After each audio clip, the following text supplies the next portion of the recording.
seperti tadi yang saya sudah jelaskan ya, alasan saya bahwa ini adalah sebuah pembungkaman terhadap kebebasan berpendapat, kebebasan pers, dan mempersempit ruang demokrasi. Hari ini saya mendapat surat untuk memenuhi panggilan sebagai saksi, ya, panggilan pertama. Dan sebagai warga negara, panggilan pertama ini saya datang untuk memenuhi panggilan ini agar supaya masyarakat lihat bahwa kita memberi contoh kepada masyarakat bahwa tidak ada satupun warga yang mempunyai privilege terhadap hukum. Equal justice under law, ya, equal before the law, ya. Oleh karena itu saya ingin memberi contoh bahwa kita akan patuh menghadapi berbagai macam panggilan yang sifatnya pro justisia. Itu yang pertama. Kemudian yang kedua, yang ingin saya tegaskan bahwa ini bukan tentang saya, ya, karena pemanggilan terhadap saya adalah serangkaian, ya, serangkaian dengan apa yang saya lakukan selama ini, yaitu memberitakan, ya, lewat podcast saya memberitakan dan menjadi forum diskusi untuk memberikan edukasi, pencerahan, dan kritikan yang bersifat konstruktif agar supaya masyarakat paham tentang hak-hak dan kewajibannya. Itu yang saya lakukan. Oleh karena itu, kalau apa yang selama ini saya lakukan lewat podcast dianggap sesuatu yang punya nilai pidana sehingga saya dipanggil, maka ini adalah salah satu bentuk kriminalisasi terhadap pembungkaman kebebasan berpendapat dan kebebasan berekspresi.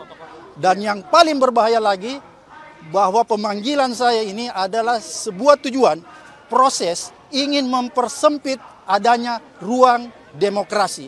Ini mengancam demokrasi kita. Oleh karena itu, menurut saya, peristiwa ini bukan tentang saya, tapi tentang nasib dan masa depan demokrasi, terlebih lagi masa depan kebebasan berpendapat dan berekspresi. Kira-kira seperti itu. Oke, Bapak juga menuding ijazah palsu atau seperti apa, Pak? Dari podcast itu, Pak. Jadi podcast saya silakan Anda lihat, ya, silakan Anda lihat, nonton semuanya. Semua isinya adalah sifatnya edukasi, diskusi yang memberikan orang pencerahan, memberikan jalan petunjuk kepada masyarakat tentang hak dan kewajiban mereka yang harus dilindungi oleh hukum. Itu isi podcast saya. Podcast saya bukanlah berisi podcast yang berisi konten-konten yang tidak berpendidikan atau konten-konten yang sifatnya entertain. Kira-kira seperti itu. Persiapannya seperti apa aja, Pak? Lapor nih, Pak, dalam kasus ini. Nah, nantinya apakah, kan saat ini juga ada penyidikan, apakah nanti kalau misalkan kepolisian itu menetapkan Bapak sebagai tersangka, Bapak seperti apa responnya, Pak? Pertama, seperti tadi yang saya sudah jelaskan, ya, alasan saya bahwa ini adalah sebuah pembungkaman terhadap kebebasan berpendapat, kebebasan pers, dan mempersempit ruang demokrasi. Oleh karena itu, kalau misalnya saja aparat hukum ini membabi buta, ya, membabi buta menangani kasus pidana ini, maka saya pasti akan melawannya sampai kapanpun juga.